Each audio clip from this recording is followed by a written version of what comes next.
नमस्कार। धर्म ज्ञान और जीवन मुक्ति इस चैनल पर आप सबका स्वागत है।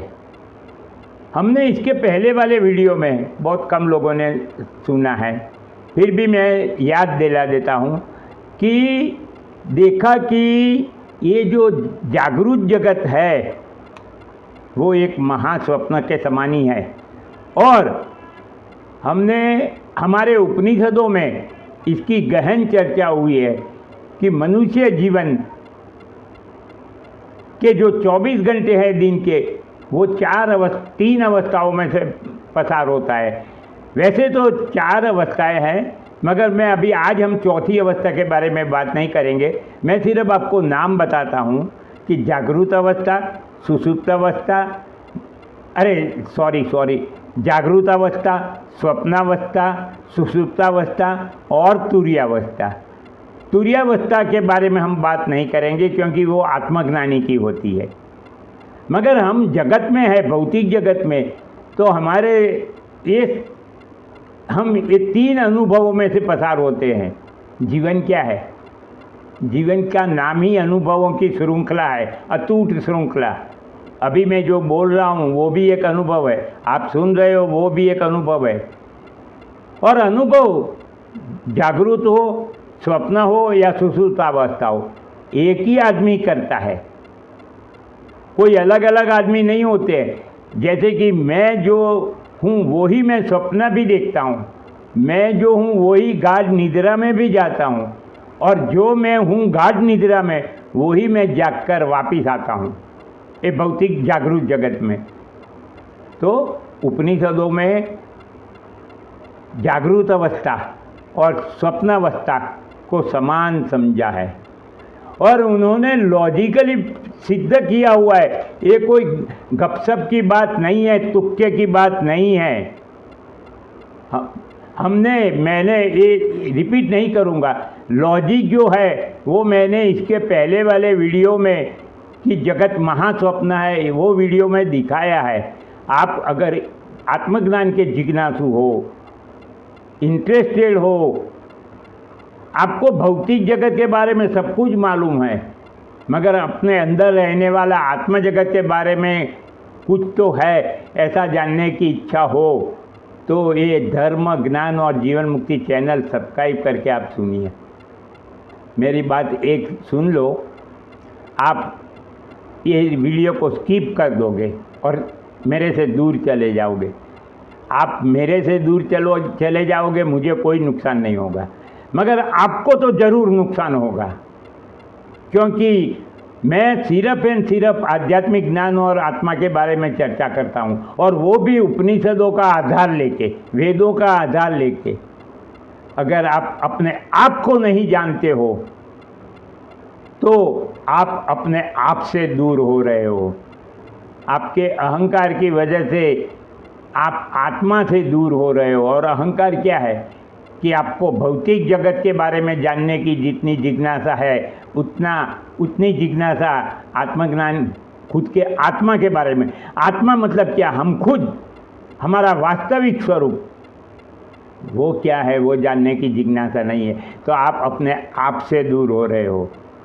तो निद्रावस्था में तो हम सब कुछ भूल ही जाते हैं कि मैं क्या हूँ, कौन हूँ, कहाँ हूँ, सब कुछ भूल जाते हैं। इसलिए निद्रावस्था की चर्चा जब मैं मांडुक्य उपनिषद या तो बृहदारण्यक उपनिषद की चर्चा करूँगा तब करूँगा।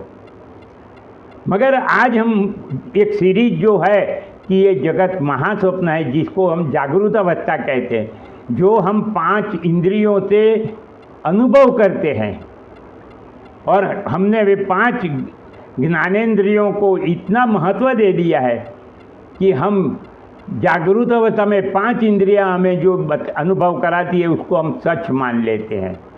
मगर ये भूल जाते हैं कि इंद्रियां खुद दोषपूर्ण है। इंद्रियां सब सच नहीं देखती है, इंद्रियां सब सच नहीं सुनती है। इंद्रियां और जो है इंद्रियों वो खुद ही फॉलिबल है।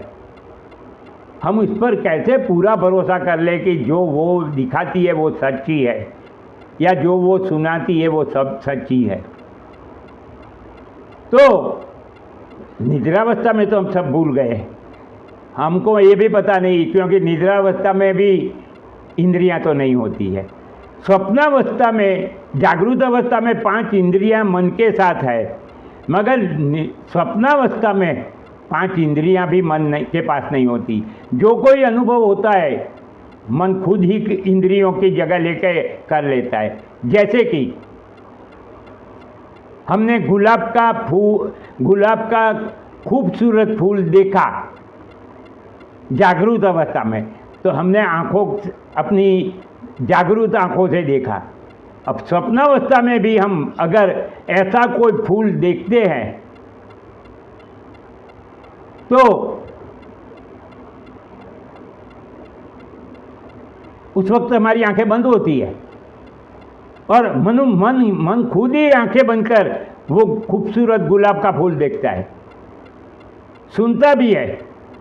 जो अनुभव हमें जागृत अवस्था में होते वैसे ही अनुभव, वैसे ही वस्तुएं हमें स्वप्नावस्था में भी मिलती है। मगर ये स्वप्नावस्था की वस्तुओं जो है उसको हम जब स्वप्नावस्था में से बाहर आते हैं जागृत अवस्था में, तब उसको झूठ मानते हैं। आप खुद एक ही हो, आप ये शरीर में आए, शरीर में रहे, कर्म किए, कर्म फल भोगे और ये शरीर को छोड़ के आप चले जाओगे, तब ये शरीर लाश रूप पत्थर हो जाएगा, क्योंकि वो तो जड़ शरीर है। उसको जला देंगे तो भी वो आवाज़ नहीं करेगा। तो अनुभव करने के लिए तो कोई और था, ये शरीर नहीं कर रहा था। अनुभव करने वाला कोई और था कि जिसकी वजह से शरीर अनुभव कर रहा था। शरीर के अंदर मन, बुद्धि, इंद्रियां सब आ जाती है। तो अब आप क्या करोगे? अब हम ये सोचते हैं कि आपको मैंने इसके पहले वीडियो में तो बता ही दिया है कि जगत महास्वप्न है, मगर आज मैं आपको एक उदाहरण देना चाहता हूँ। आपके साथ अपने आप सोचिए उदाहरण पर, बहुत गहनता से सोचिए। अगर बुद्धिमान है तो सोचने की क्षमता है और आपके पास समय है तो सोचिए। मैं कुछ अलग ही कहता हूँ। आज मैं राजा जनक के बारे में कहूँगा। राजा जनक, आपने सबने नाम सुना होगा कि सीता जी के पति थे। आपको ये मालूम नहीं है कि राजा जनक आत्मज्ञानी थे। वो राज्यभार संभालते थे, शासन संभालते थे और फिर भी वो आत्मज्ञानी थे। ये क्या बताता है कि आत्मज्ञान की प्राप्ति में ये भौतिक जगत के, जागरूक जगत के व्यवहार, संबंध, जिम्मेवारियां आदि नड़तर रूप नहीं है।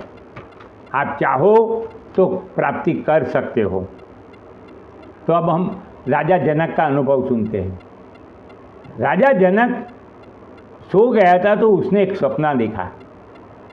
सपने में उसको ऐसा लगा कि जैसे वो भिखारी है,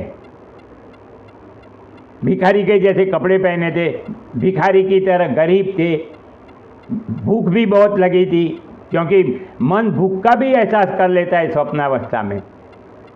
और वो एक हाथ में कटोरा लिए मंदिर के पास बैठकर भीख मांग रहे थे। तो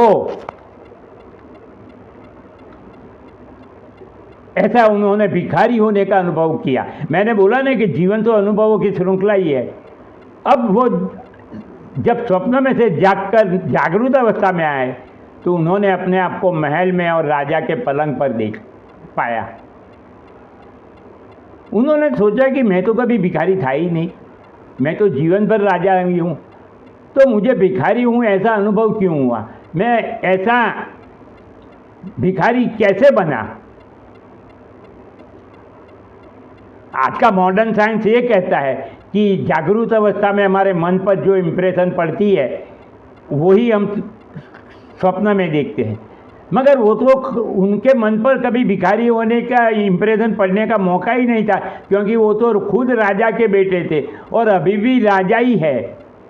उन्होंने कभी भिखारी होने का अनुभव किया ही नहीं था, तो कहाँ से इम्प्रेशन आई? तो वो मूंझवण में आ गए कि अब क्या किया जाए।